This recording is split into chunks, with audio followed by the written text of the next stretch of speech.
All right, next up in the scorecard catch-up, we've got a couple yellow belt locks. This is the Master Lock 141D and the Master Lock 140D.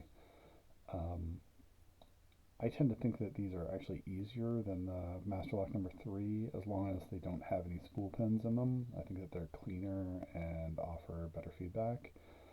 Um, my understanding is these locks can have spools in them. I own several of them and don't have any that have spools in them. So don't expect anything exciting from these today. But we'll start with the 141.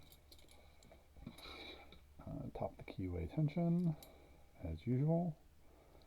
And our faithful southward low hook pick.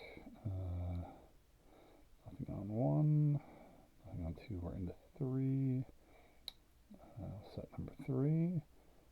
Feels like number 2 is binding now, so we'll set that, and that's all there is to that one. We'll move on to 140, same deal. Go top of the keyway tension and the low hook.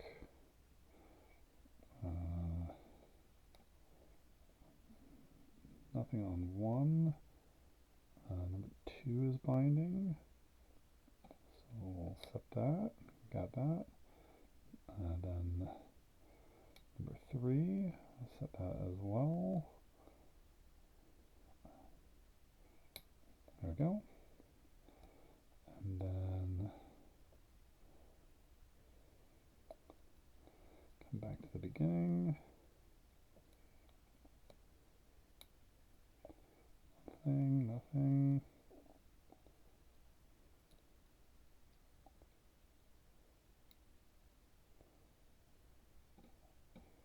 At least a little tension there, and 1 dropped back down.